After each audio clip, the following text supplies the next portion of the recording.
The true biography of Felix Manalo is a good, written and created by your humble servant, Jerry Cahelon.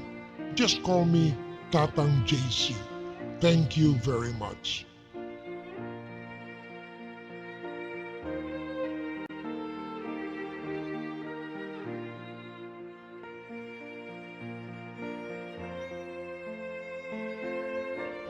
Before I proceed, my very dear brothers and sisters, friends, countrymen, and acquaintances, may you please don't forget to like, share my videos, and subscribe also to my YouTube channel so you can easily follow through on my next significant manifestations or testimonies.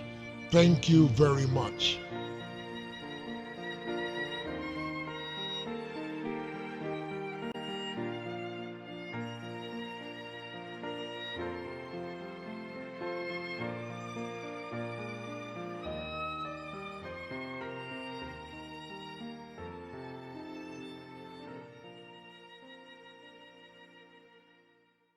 Part 17 of the Biography of Felix Manalo is a good.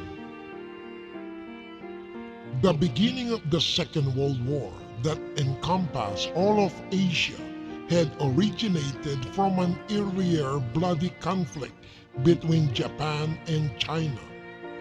This conflict was brought about by an event known as the Marco Polo Bridge Incident, which happened on July 7, 1937. However, in Europe, it occurred on September 1st, 1939, when the country of Germany forcibly occupied the country of Poland. This was the beginning of the war therein. In our country of the Philippines, which was under the occupation of the United States of America at the time, it was on that Sunday of December 7, 1941, when Japan surprisingly attacked Pearl Harbor in Hawaii. This was the tragic beginning of our Second World War.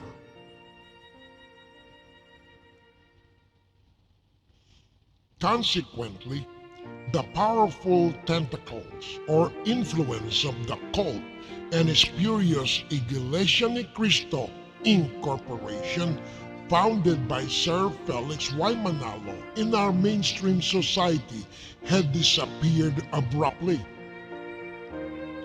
The outrageousness of Sir Felix Y. Manalo cannot surpass the imperial government of Japan. Eventually, on April 21st, 1942, the appeal filed by Miss Rosita Trillanes, Volume 1, in Number 1, page 394, docketed case number 8180, over the decision rendered in favor of Sir Felix Y. Manalo on the case of libel or defamation against her before the Court of First Instance under the government of President Manuel L. Quezon was finally granted. The original decision was reversed and made insignificant by the Court of Appeals under the Japanese government.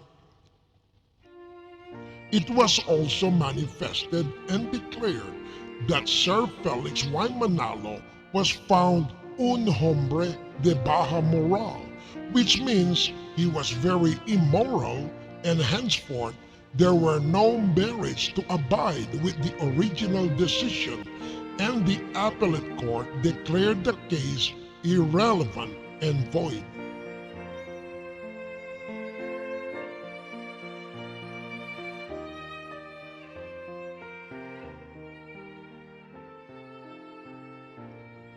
In conjunction to all this, the Japanese appellate court manifested the other reasons for the dissolution of this case originally filed before the Court of First Instance under the administration of President Manuel L. Quezon, the brother of Sir Felix Manalo in Freemasonry.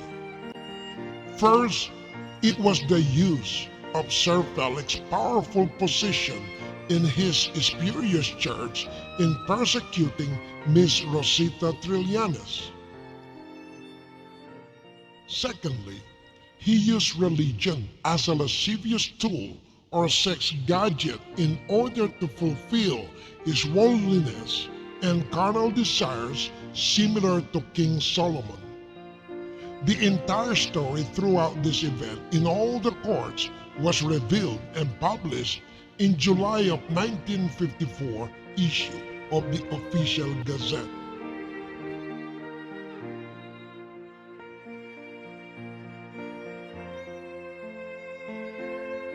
Henceforth, Sir Felix Y. Manalo colluded with the Japanese to selfishly save himself from the ravages of war by virtue of his cowardice and considerable amount of cleverness. In what manner indeed? Well, it was quite unknown to many, yet herein manifested. Therefore, I am revealing the truth about what had happened to the cult and spurious Iglesia ni Cristo INCorporation of Sir Felix during the Japanese occupation of our country.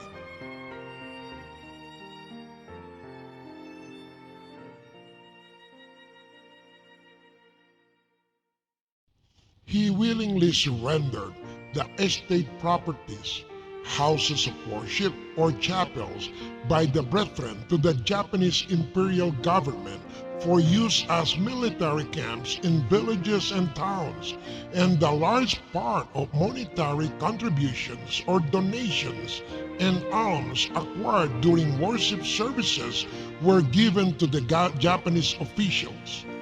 In return, a collusion was made between him and the Japanese government, which was hidden from the entire brethren.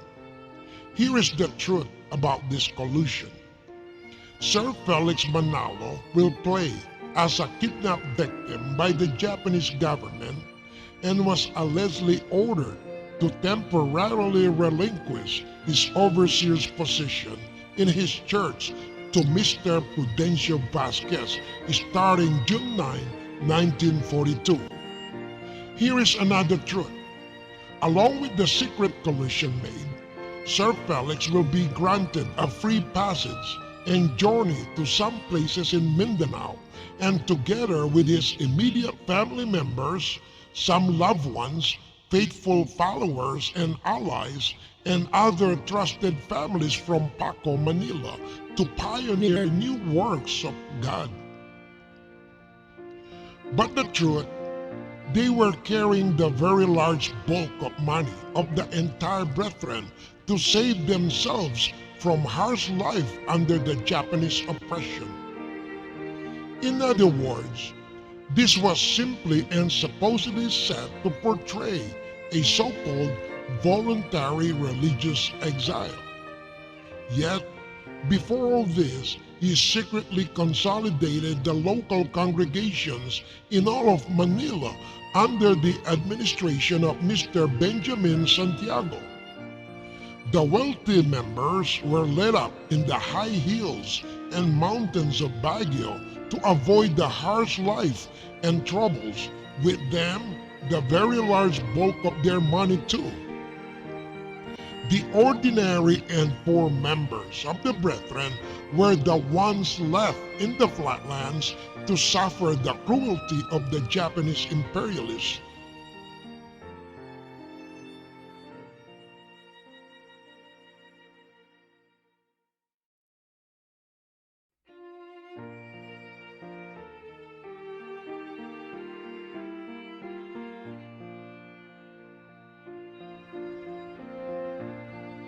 Regarding the people who survived, experienced, and witnessed the true events under the Japanese imperial government, they were unable to swallow or ingest the careless actions of Sir Felix Y. Manalo. Likewise, the underground movements in mountainous regions fighting against the Japanese.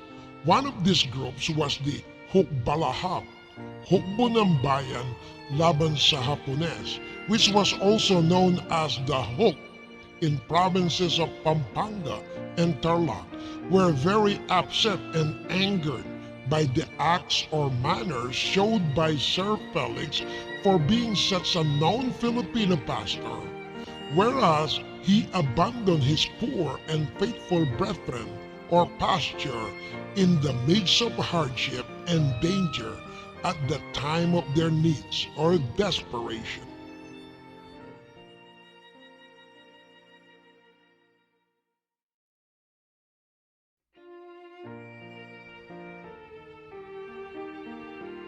Throughout almost the 4 years of occupation by the Japanese imperialists in our country, the Philippines, many ordinary members of the Brethren by Sir Felix Y. Manalo offered and lost their lives. They sacrificed much of their strength and efforts and lost their valuable dignities for believing that the Iglesia ni Cristo INCorporation was their primary shield and pathway to salvation.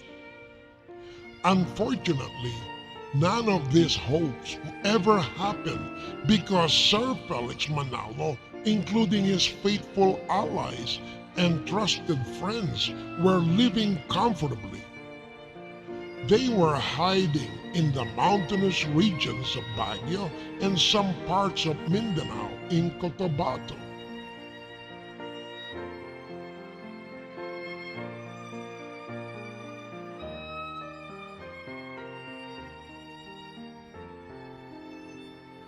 Thankfully, on August 15, 1945, the great sufferings of the entire Filipinos and brutal occupation by Japan of our country had finally ended.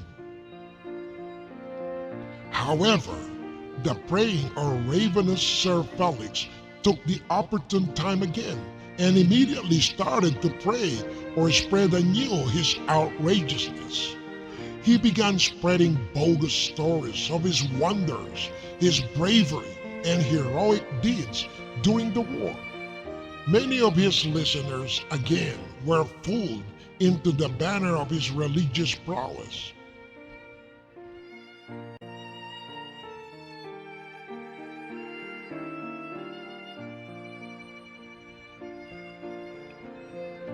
One of the foolish war stories about Sir Felix' prowess he personally manufactured was the incident which happened per se in Tayuman of Santa Cruz in Manila, and where those trusted allies and friends who hid with him in Mindanao had come from, were much willing to tell any lie for his sake and just to polish his image again. According to them,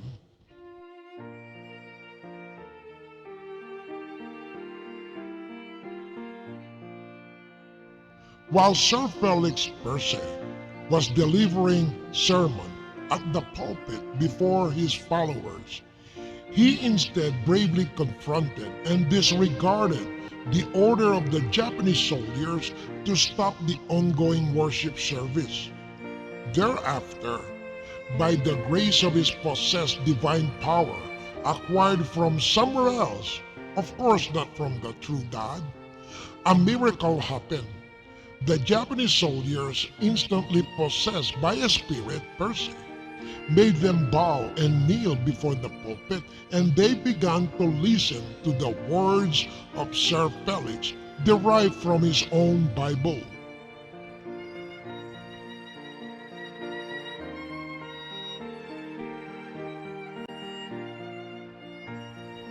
Another fake story made up about his heroic miracle, which came from the same faithful allies and trusted friends of Sir Felix, was about the attempted assassination of him by the Hukbalahap or Hooks in part of Lubao, Pampanga. According to this lie, Sir Felix per se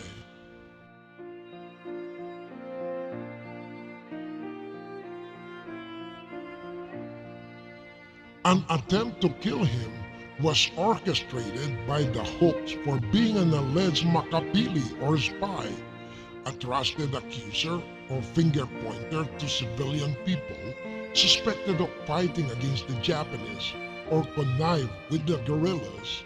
Instead, by the grace of his possessed divine power, a miracle happened.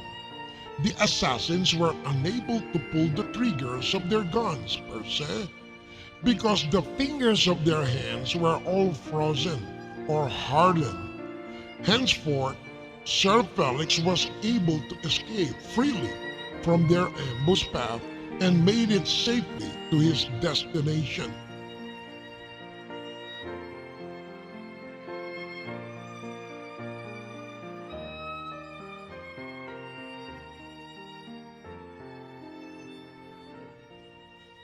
My very dear brothers and sisters, friends, countrymen, and acquaintances, there is only one reason or purpose of these fake events, manufactured stories or lies.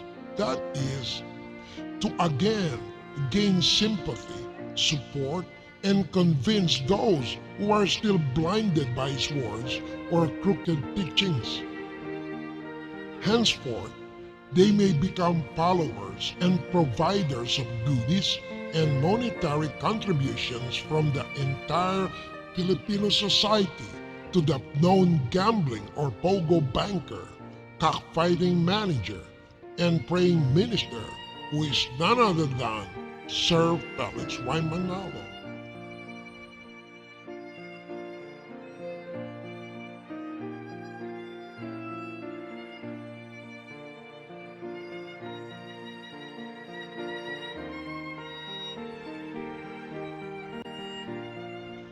To my very dear brothers and sisters, friends, countrymen, and acquaintances, may you please stay tuned for the upcoming Part 18 of the biography of Sir Felix Manalo Isagun in my next presentation on the Internet of the Cyber World.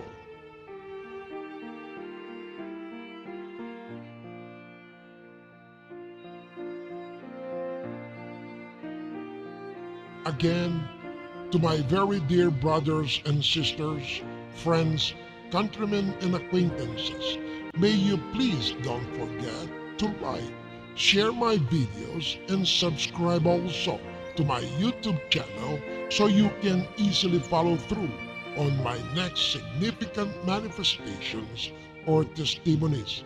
Thank you very much.